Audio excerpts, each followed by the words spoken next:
Est-ce que c'est bien raisonnable? On est dans une bulle là, avec un CAC au-delà des 8000. Pourquoi les marchés s'envolent alors que l'économie, elle, a plutôt tendance à baisser? Alors, effectivement, ce qui est intéressant cette semaine, depuis quelques jours, c'est que le marché européen resurperforme à nouveau, et le marché français resurperforme le marché américain, alors que depuis avril, depuis la volte-face de Trump... On avait un peu de retard, 28 records d'affilée à Wall Street depuis le début de l'année. C'est intéressant, c'est l'effet de shutdown dont on parlera peut-être tout à l'heure. Oui. Enfin, voilà, c'est un petit effet shutdown. Après, pour vous dire franchement ce que je pense du CAC 40, de temps en temps, il faut jouer des rebonds. Ça peut arriver quand la situation se stabilise. Mais franchement, c'est pas ce que je surpondère aujourd'hui. Je le sous-pondère, le CAC 40. Il performe moins que nos voisins européens. Depuis 2024, et je tiens à dire que malgré le rebond de cette semaine, il sous-performe l'Eurostoxx de l'ordre, parce que j'ai plus les chiffres en tête, de 15 à 17% par rapport à l'Eurostoxx. Voilà. Et c'est pas prêt de changer, vous le savez très bien pourquoi, parce qu'il y a quand même 15% du chiffre d'affaires qui est réalisé en France, il y a une détention des non-résidents de l'ordre de 45 à 50%, vous avez l'effet taxe qui risque de toucher certaines boîtes. La surtaxe d'IS qui pourrait être maintenue l'année prochaine. Spread de taux, s'il s'élargit, il y a des chances pour qu'il s'élargisse avec l'Allemagne, donc je ne jouerai pas ça. Voilà. Je jouerais autre chose. Voilà, sur les actions. Alain Bocobza, le directeur de la stratégie de l'investissement de Société Générale, était l'invité de la matinale de BFM Business ce matin. Et lui, depuis un an, alors, il n'est pas sur la France, mais il est sur l'Europe. Il continue à parier toujours sur l'Europe face aux États-Unis. Moi, je continue de parier sur les États-Unis, comme je le fais depuis depuis que je m'intéresse au marché actions, c'est-à-dire depuis très longtemps. Et je rappelle que depuis 45 ans, le marché américain, si vous prenez, alors là, je ne voudrais pas donner les chiffres parce que c'est horrible. Si vous prenez, si vous avez mis un penny, $1 dans le marché américain et dans le marché européen avec les dividendes, il n'y a pas photo. Mais il n'y a vraiment pas photo. Voilà. Et c'est pas pour des raisons d'ailleurs, voilà. Même si le marché américain est plus cher.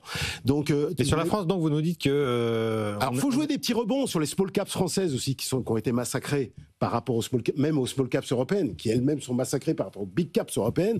Ça, faut les jouer de temps en temps. Les financières, faut les jouer de temps en temps. Vous voyez, c'est ces valeurs sensibles au risque pays d'une certaine manière. Donc ça, faut le jouer de temps en temps, mais en stratégique, puisque là, on est quand même plutôt pour parler stratégique. Je ne reviendrai pas aujourd'hui sur le CAC. Si on avait effectivement l'exemple de Suédois qui s'appliquait à la France, là, il y a rien, ce qu'on appelle un re-rating. Donc vous nous dites que ce CAC au-dessus des 8000, c'est un peu décorrélé. Surtout, attendez, parce que le CAC, il n'a pas de vie autonome. Tout dépend de l'évolution quand même générale du marché boursier mondial et surtout du marché américain.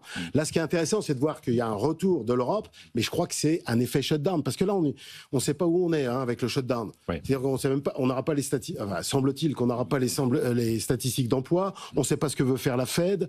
On y reviendra dans quelques minutes. On y reviendra dans quelques minutes. Jean-Marc Vittori, ces marchés-là, ils sont en décalage avec la réalité. Les actions européennes sont en retard sur les actions américaines, et les actions françaises sont en retard sur les actions européennes, comme l'a dit Jean-Pierre.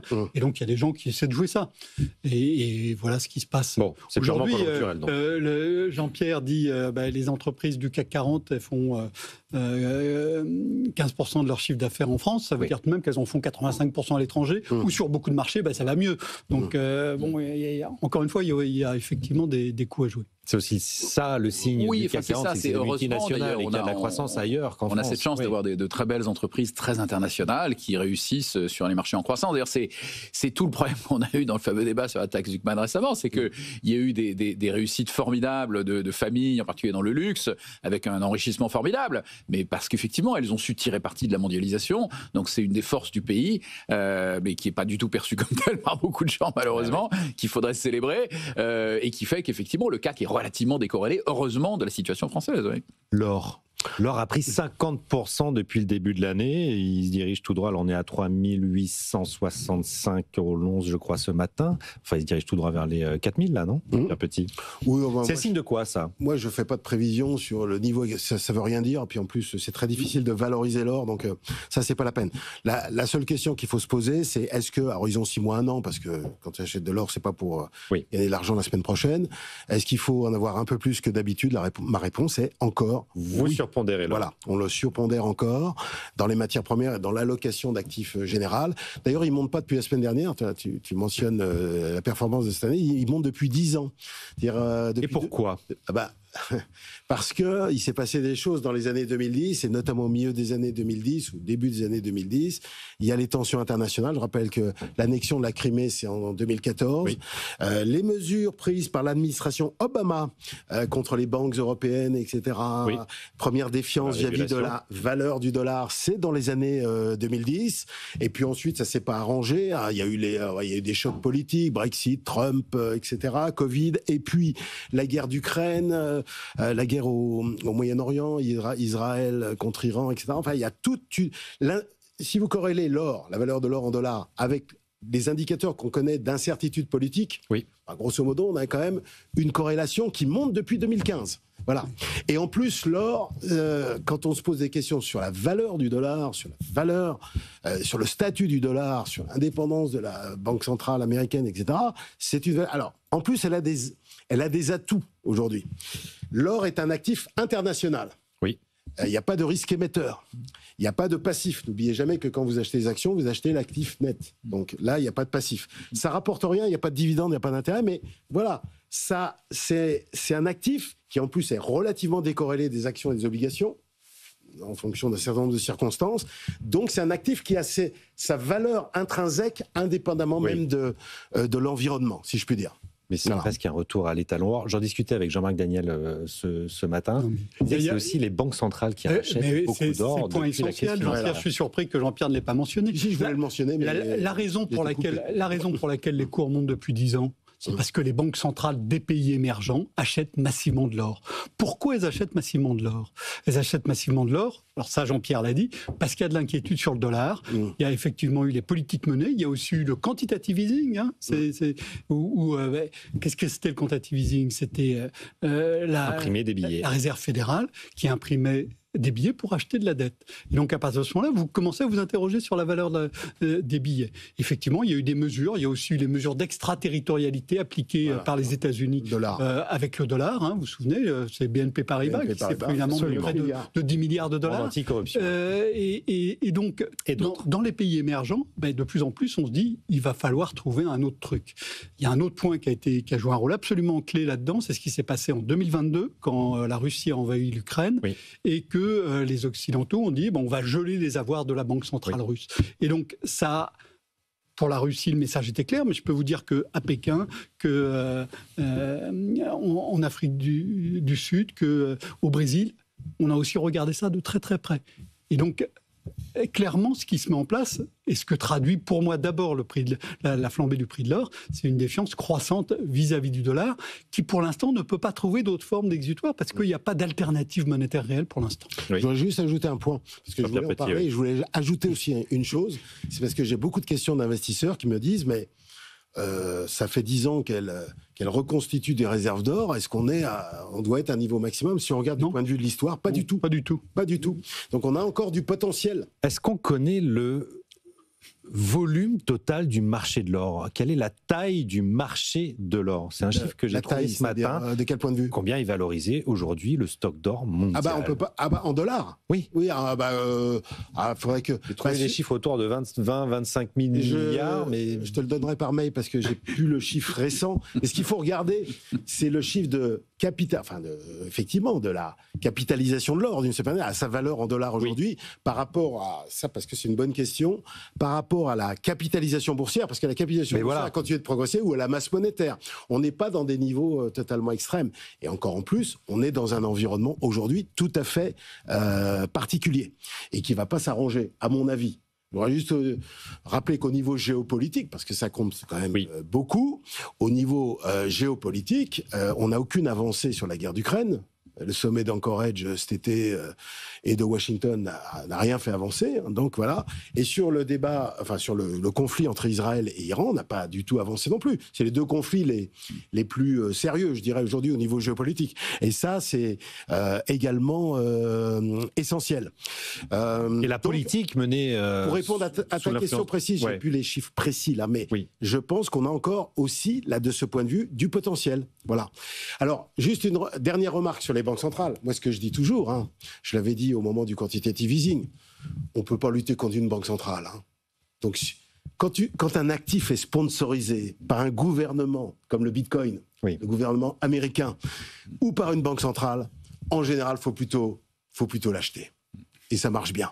Voilà. Vous êtes d'accord avec ça, Jean-Marie Vittori? Oui, non, il n'y a pas grand-chose à ajouter, sauf qu'effectivement, il y a une autre alternative à l'or, effectivement, qui est le Bitcoin, qui commence à être perçu par certains comme, alors c'est beaucoup plus petite. Mais les banques centrales ne sont pas prêtes de l'acheter Elles pour sont pas prêtes de l'instant. l'acheter. Alors, j'ai vu que l'Ukraine avait beaucoup de Bitcoin, genre 5 milliards. La banque centrale, tu veux Ouais, j'ai vu ça récemment, j'étais un peu surpris, mais bon, forme de spéculation. Mais donc, oui, non, enfin, tout a été dit, je pense, sur l'or, il n'y a pas grand-chose à ajouter. Bon. Alors, on passe. C'est une inquiétude par rapport effectivement au dollar. C'est un peu un retour de l'étalon or. Oui, bien Ah non, sûr, mais c'est un retour de l'étalon or. L'histoire est éternelle, recommence. Oui, mais pour les privés. L'étalon or, quand on parle du point de vue historique, à partir de la fin du 19e siècle, c'est pour le système monétaire international, qui ne marche pas d'ailleurs dans les années 30. C'est pour ça qu'on met en place, avec Keynes, l'étalon de change or à Bretton Woods. Et en fait, c'est le dollar qui se substitue à l'or, qui d'ailleurs... En fait, si on regarde bien la réalité du système monétaire international, c'était devenu déjà un étalon sterling à la fin du 19e siècle, parce que la première puissance, c'était l'Empire anglais. le sterling britannique. Mais enfin, voilà. Encore une page d'histoire avec Jean-Pierre. Mais l'histoire, c'est fondamental. Mais absolument, il faut connaître son passé pour regarder. Et d'ailleurs, je suis sûr que tout à l'heure, quand on va parler de la dette publique, si on en parle... Ah bah non, on en a déjà parlé. On va parler de 1789, parce que c'est passionnant. On aura l'occasion d'y revenir. Passionnant, 1789. Là, on va plutôt parler shutdown, qui est une histoire qui se répète dernièrement aux États-Unis. Alors, au début, ça nous a un peu surpris en Europe, en France, et puis finalement, on se rend compte que ça revient de manière assez récurrente, finalement. Alors d'abord, réexpliquer peut-être, Jean-Marc Vittori, on commence par vous. Quel est le principe du shutdown américain? Le principe du shutdown américain, c'est aux États-Unis, il y a un plafond de la dette. Et quand on n'est pas d'accord pour augmenter le plafond de la dette, on arrête, on coupe. Et donc, c'est ce qui se passe là. On aurait peut-être besoin en France, non? Il y avait eu des propositions dans ce genre-là. Les Allemands avaient aussi parlé d'un dispositif. Finalement, ils avaient trouvé un autre système, leur Schuldenbremse. Mais voilà, alors, ça traduit, c'est même un dysfonctionnement, concrètement. Parce que à chaque fois, c'est un chantage massif. Ça oblige à se mettre d'accord politiquement, ceci dit, entre démocrates et républicains. Et je trouve que le déclenchement du shutdown... on a eu trois petits bascules intéressantes ces derniers jours qui montrent que le pouvoir de Trump est peut-être en train de changer un peu de nature. C'est-à-dire d'abord, sur le shutdown, les républicains n'ont pas réussi à passer sur des points qui traitent de la protection sociale des Américains. C'est intéressant. Je vais revenir. Donc ça, c'est le premier point. Deuxième point, c'est le refus du Sénat de valider le candidat de Donald Trump pour le Bureau des statistiques du travail. C'est la première fois qu'il y a un candidat que Trump portait très fortement se fait retoquer par le Sénat, et notamment par les sénatrices républicaines, je trouve intéressant. Et le troisième point, c'est la décision de la Cour suprême sur Lisa Cook.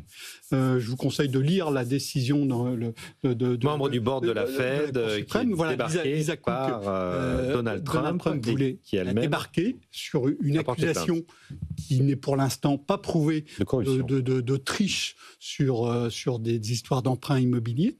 Et la Cour suprême, je vous conseille de lire le jugement, il fait 2 phrases. Il est absolument lapidaire. Il dit on attend d'avoir les preuves. Et donc ça fait 3 petits signes qui montrent que le pouvoir de Trump, qui jusqu'à présent était absolu et avec en face une opposition tétanisée, commence peut-être à s'éroder. Denis Père. Alors oui, le pouvoir, il est quand même limité aussi par simplement le fonctionnement effectivement des institutions américaines. En l'occurrence, du Congrès, ils ont besoin d'une super majorité au Sénat pour faire voter le budget. Donc ils ont 60 sur 100 effectivement. Donc même si effectivement Trump et les Républicains sont majoritaires dans les 2 chambres, ils ont quand même besoin d'avoir un accord effectivement avec les démocrates pour faire passer le budget. Et moi j'ai l'impression, ce que j'ai compris, c'est que les choses se sont beaucoup tendues aussi parce que Trump a voulu à un moment donné aussi rendre définitivement définitive un certain nombre de mesures de suppression d'emplois dans l'administration. Et c'est ça aussi qui a énormément tendu la relation avec les démocrates, qui, eux, voulaient maintenir évidemment le plus possible les effectifs de la fonction publique. Outre bien sûr le débat de fond qui est le fameux sujet sur Obamacare, le financement des franchises sociales, etc. La franchise dans une assurance médicale américaine, vous avez toujours $1,000-2,000 à votre charge avant que le système assurantiel prenne la relève. Oui. Et donc il y a un certain nombre d'aides pour les plus modestes qui permettent effectivement d'éviter que cette franchise soit trop élevée. Et c'est ce que les républicains remettent en question. Les démocrates évidemment sont contre. Donc ça c'est le sujet de fond effectivement. Et puis tout ça a été aggravé par la volonté de Trump effectivement de supprimer un certain nombre de postes dans l'administration. Oui, c'est ça. Il dit puisque l'administration ferme, eh bien je vais en profiter pour virer 150 000 fonctionnaires. Oui, on en parle. C'est le truc le plus embêtant aujourd'hui, parce que des shutdowns, il y en a eu 14 depuis 40 ans. La plupart ne durent pas plus de 2 jours. Hein. Je ne parle pas du plafond de... Est-ce que c'est différent celui-là ? Oui, c'est différent. Alors la source du problème, enfin la source officielle du problème, c'est effectivement l'extension de l'Obamacare qui a été votée sous Biden aux travailleurs pauvres. Hein. Je résume un peu le point. Et ça, il y a une opposition de fond. Mais quand vous regardez, alors à chaque fois, ça s'est toujours résolu. D'abord, il n'y en a eu que 4 qui ont duré plus de 5 jours, des shutdowns. Donc, en fait, le record, c'est 35 jours. Donc ouais, ça c'est 2018-2019 déjà avec Trump. À l'époque, c'était le mur du Mexique. Ouais. Voilà, le financement du mur du Mexique qui posait problème. Et là où il y a un problème, c'est que Trump est prêt à la confrontation. C'est un type qui d'ailleurs accepte et veut la confrontation. Et donc lui, il est prêt à durer un certain temps, je ne sais pas combien de temps. Et alors, il ne faut pas oublier qu'avec Musk, plus les départs anticipés, parce qu'il ne faut pas oublier qu'il y a eu des départs anticipés. Oui. On est déjà à 250 000 emplois fédéraux. Il y avait des primes pour que les fonctionnaires... Et on le voit bien dans les statistiques. Enfin, jusqu'à présent, on le voyait bien dans les statistiques. Il n'y a que 2,5 millions de fédéraux. Hein. C'est-à-dire qui dépendent des agences fédérales ou directement. Déjà, il y en a 250 000, tout compris, qui sont partis. Donc 10%. Oui, 10%, en l'espace de même pas un an. Donc ça peut continuer.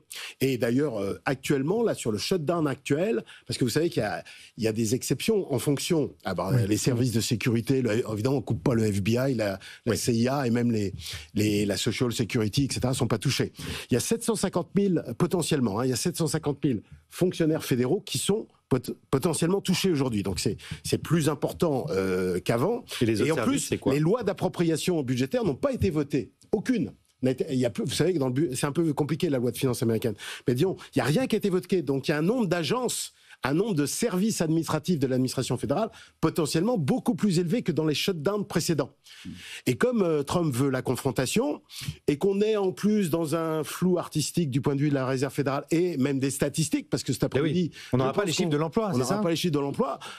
Pour le marché, alors, conséquences marché, je ne parle pas des conséquences macro, mais conséquences marché, je comprends qu'il y ait ce mouvement de défiance vis-à-vis du marché à actions américain en ce moment. Ça risque de durer. C'est un peu plus sérieux que d'habitude. Voilà. La vraie question derrière, c'est de savoir si Donald Trump va pouvoir se servir de ça comme d'un levier pour aller beaucoup plus loin dans la coupe c'est très important, de l'emploi dans le service public. Moi, et ça, pour l'instant, je trouve la question est posée et la réponse sera tout à fait importante. Il a cassé, on vient de le dire, 10% de l'emploi fédéral. Ça veut dire qu'en France, on serait quand même à... nous, il y a 5 800 000 agents publics sous statut. Donc près de 600 000 fonctionnaires qui seraient nettoyés en un an. Non, parce que c'est l'administration centrale, c'est pas les États tout de même. Non, mais oui, bien sûr. Ah oui, donc on est sur 2 millions. Oui, c'est pas l'ensemble. Oui, mais nous, donc on est sur 2,5 millions. Donc 250 000 postes tout de même. Nous, on a un vrai sujet sur les administrations décentralisées. Enfin, l'emploi qui a explosé, c'est sur les administrations décentralisées. Oui, et ça a été massif. Et ce qui est intéressant au plan politique, parce que j'ai beaucoup de questions, mais comment il fait pour avoir encore un taux de popularité aussi élevé ? Son taux de popularité chez les Républicains, parce que chez lui, il n'y a que ça qui l'intéresse. Il reste assez élevé, on va dire. Voilà. Chez les démocrates, il est faible, mais regardez la popularité des démocrates aux États-Unis. Ça, c'est très intéressant. Elle est extrêmement faible. Ils se sont toujours pas relevés de leur échec de l'année dernière. C'est pour ça que ceux qui espèrent, parce que j'ai toujours, même parmi les investisseurs, j'ai toujours des gens qui espèrent, allez, l'année prochaine, ça ira mieux, hein, parce que les élections de mi-mandat, etc. En plus, avec le redécoupage électoral, c'est pas du tout évident. Et le successeur de Trump, si je devais prendre un pari aujourd'hui, c'est un peu ambitieux, etc. Je dirais plutôt qu'il s'appelle James David Vance. Ouais. Et James David Vance, moi j'ai lu ses trucs. Le vice-président américain. Je dois reconnaître, je le connaissais même pas avant les primaires d'avant, mais là, il est un peu plus étoffé intellectuellement. Hein. Le gars, il sait où il va. Hein. On le dit plus dur aussi. Il est plus dur, plus exigeant, mais plus construit aussi, je veux dire. Enfin, je veux dire, il n'y a pas les zigzags de court terme qu'on voit chez Trump. Économiquement, ça tient les États-Unis. En plus, on voit la suprématie politique. Et on craignait quand même une hausse assez forte de l'inflation avec la hausse des barrières douanières. Pour l'instant, on ne le voit pas. Je veux dire, son système ce qui rend très difficile l'appréciation de ce qui se passe aux États-Unis, c'est les délais. Les délais d'action, on voit bien que sur les prix, ça va. Au lieu qu'on ait un pic, on va avoir une bosse assez longue. Sur l'effet sur l'activité de l'arrêt de l'immigration illégale, qui lui a été tout à fait brutal et qui pose des problèmes déjà. Quand vous parlez avec des gens qui sont aux États-Unis en ce moment, il y a des restaurants qui ont du mal à fonctionner. Il y a toute une série des chantiers qui sont pratiquement à l'arrêt parce qu'il n'y a plus assez de gens pour venir dessus. Enfin, et donc ça, on ne le voit pas encore. Et donc, il y a toute une série de délais pour que la politique Trump ait un effet sur l'économie américaine qui sont en fait assez mal connus et dont on voit bien qu'avec ce qui s'est passé ces dernières années, ces délais ne sont plus les mêmes que ce qu'ils étaient auparavant. Denis Père. Il y a peut-être aussi déjà un effet gain de productivité lié à l'IA aussi, qu'il ne faut pas sous-estimer, je pense. Il y a quand même eu aussi des investissements massifs qui ont été déclenchés sous Biden, avec le CHIPS Act, avec l'IRA, etc., que je vois moi dans l'Arizona, où je suis très présent, où il y a des investissements incroyables. Le Taïwanais TSMC, qui investit plus de 100 milliards de dollars dans 5 usines de semi-conducteurs, qui créent des besoins d'énergie considérables, ce qui évidemment nous satisfait énormément. Il y a des projets de data center absolument considérables aussi, liés évidemment à l'IA. Il y a cette rivalité entre la Chine et les États-Unis sur l'IA, cette course à l'IA, qui est un moteur absolument considérable aussi de l'économie américaine aujourd'hui. Juste une précision là-dessus. Sur la première moitié de l'année, s'il n'y avait pas eu ces investissements, la croissance américaine aurait été nulle. C'est probable, c'est ce que j'étais en train de dire, c'est ça. C'est-à-dire que statistiquement, c'est frappant. Tout ça, effectivement, ça booste considérablement l'économie. Et alors après, les coupes, moi là où je suis très inquiet de mon petit point de vue, c'est que les coupes, effectivement, dans les postes de fonctionnaires fédéraux, c'est très inquiétant parce que nous, on a par ailleurs des process de permitting, on travaille sur des projets de stockage d'énergie là-bas, des process de permitting à la FERC, FERC comme fédérale, qui sont traités donc par des administrations fédérales, l'EPA et beaucoup d'autres, sur des sujets environnementaux. Et les process ne sont pas simplifiés du tout, mais si le nombre de fonctionnaires baisse, c'est très très embêtant. Donc ça peut avoir un impact aussi sur le développement du pays à un moment donné. Mais des délais encore. Et des délais. Jean-Pierre Petit. Moi, je pense que l'inflation va encore un peu monter, mais je crois que cette thématique lier l'inflation uniquement aux droits de douane, cette thématique a été exagérée par un certain nombre d'économistes, en particulier d'économistes européens. Certains indiquent que Donald Trump a été élu sur une crise inflationniste, c'est-à-dire qu'il y a déjà eu une crise inflationniste aux États-Unis, et certains expliquent que en réalité, les entreprises américaines pourraient prendre dans leur marge, après avoir beaucoup augmenté les prix, pourraient prendre leur marge et les distributeurs. Ça a été exagéré. Le surcoût. Ça a été exagéré. D'abord parce que l'inflation, c'est pas dû uniquement aux droits de douane. Les coûts salariaux unitaires, c'est ce qui compte, compte tenu des gains de productivité, restent très bas. Les loyers vont diminuer à cause de la baisse antérieure des prix immobiliers. Les prix des médicaments baissent. La demande intérieure est pas très très forte. Donc la pression sur l'appareil productif est pas énorme. Donc je pense que tout ça a été exagéré. Et puis en plus, si je regarde les droits de douane sur la répercussion sur les prix à la consommation intérieure, c'est ça qui compte. Oui. On juge des prix à la consommation. Il est beaucoup plus faible que ce qu'on racontait généralement. Il y a une étude de la Fed de New York qui a été assez complète là-dessus et qui regarde un petit peu les catégories d'entreprises où ça répercute à 25%, 50%. En moyenne, c'est un peu plus de 50% de répercussion. Alors n'oublions pas que quand on regarde ça, les biens importés aux États-Unis, ce n'est que 11% du PIB. Voilà, c'est pas non plus 50%, etc. C'est pas une économie très ouverte. Et puis en plus, il n'y a qu'une répercussion de 50%, le reste est pris par les marges, soit de l'exportateur, soit de l'importateur, soit du distributeur, de tout ce que tu veux. Pourquoi ? Prenez par exemple, dans les importations de biens aux États-Unis, il y a 35% de biens de consommation. Imaginez l'exportateur BMW. Il va exporter ses bagnoles de Munich à New York. Vous croyez que Vous croyez qu'aux États-Unis, on va supporter une hausse des prix de 15% correspondant à l'augmentation des droits de douane de Trump? Enfin, c'est impossible sur un marché aussi concurrentiel. Oui. Et même si vous prenez les biens intermédiaires et les biens d'équipement, je pense que l'étude de la Fed est assez convaincante. Vous n'aurez qu'une répercussion finale sur le consommateur américain de l'ordre de 50%, peut-être un peu plus. Ce qui fait qu'au total, l'indice sur les prix à la consommation, compte tenu des autres variables qui comptent aussi beaucoup, il sera de quelques dixièmes de points. Nous, on a toujours été sous le consensus pour les chiffres d'inflation, parce que je voyais des chiffres d'inflation à 4, 4,5, etc. Il y a encore quelques mois pour la fin de cette année, pour le début de l'année prochaine, on n'y sera pas. Et puis, je vais vous dire un truc. Même si on a 3% d'inflation, qu'est-ce que ça peut faire? Excusez-moi, mais pendant ce temps-là, le taux réel baisse. Et ce qui va compter au cours des prochaines années, voire au cours des prochaines décennies, compte tenu du niveau de dette qu'on a aujourd'hui, aux États-Unis, en Europe, en Chine et dans le monde, c'est de faire baisser le taux d'intérêt réel. C'est comme ça aussi qu'on s'ajuste au niveau des finances publiques. Je regrette quand même beaucoup qu'aujourd'hui, dans le débat sur les finances publiques, personne ne parle de la croissance potentielle, et personne ne parle des taux d'intérêt. J'adorerais avoir la moitié d'un quart de Trump en Europe qui cogne un peu sur la BCE. C'est scandaleux, la politique de la BCE. Voilà. C'est un scandale, car les conditions macro-financières sont en train de légèrement se détériorer actuellement. Bah oui, parce que la hausse de l'euro, le taux réel qui baisse pas, alors qu'on est en crise, on a une guerre en Europe. On a des besoins de financement massifs qui vont devenir de la transition énergétique, numérique, géopolitique, démographique, et la BCE regarde ailleurs. Elle fait du trichet là actuellement. On avait un super, il a fait son boulot. Un Super Mario qui a, heureusement, d'ailleurs, par sa politique, a permis d'éviter l'implosion de la zone euro. Il a été obligé de maintenir les taux d'intérêt réels négatifs jusqu'à début 2022. Vous partagez ce point de vue d'un mot. Voilà. Donc c'est ça qu'il faut faire. Jean-Marc Vittori, la BCE, c'est... les mots de l'Europe aujourd'hui. Je ne serais pas aussi sévère que Jean-Pierre sur la BCE. Lâche-toi, Jean-Marc. Je pas besoin de forcer. Un avis honnête, simplement. Voilà, je pense que... non, mais tu es d'accord que... Son mandat, c'est l'inflation. Compte tenu de son mandat, elle agit relativement correctement. Je sais que le débat est très vif là-dessus. Oui. Moi, je suis plutôt de ce côté-là. C'était son mandat à Mario Draghi de faire du quantitative easing. Tout le monde disait non, c'est pas dans le mandat de la... Non, mais la zone euro menaçait d'exploser. Jean-Marc. L'expulsion de la Grèce de l'euro aurait provoqué l'explosion de la zone euro. Là, on n'a pas cette situation-là. Il faut arrêter avec ça. C'est le dernier mot. C'est des discours qui ne fonctionnent plus. On lancera un nouveau débat dans les experts. Dans politique monétaire, il y a politique. De temps en temps, il faut faire des choix politiques. Merci à tous de nous avoir suivis. Et Mario Draghi était un grand politique. Merci à tous de nous avoir suivis, cher Jean-Pierre. Nous, on se retrouve lundi, 10h, 11h en direct sur BFM Business. Vous avez rendez-vous tout de suite avec Christopher Dembicq pour Tout pour investir. Bonne journée, bon week-end et à lundi.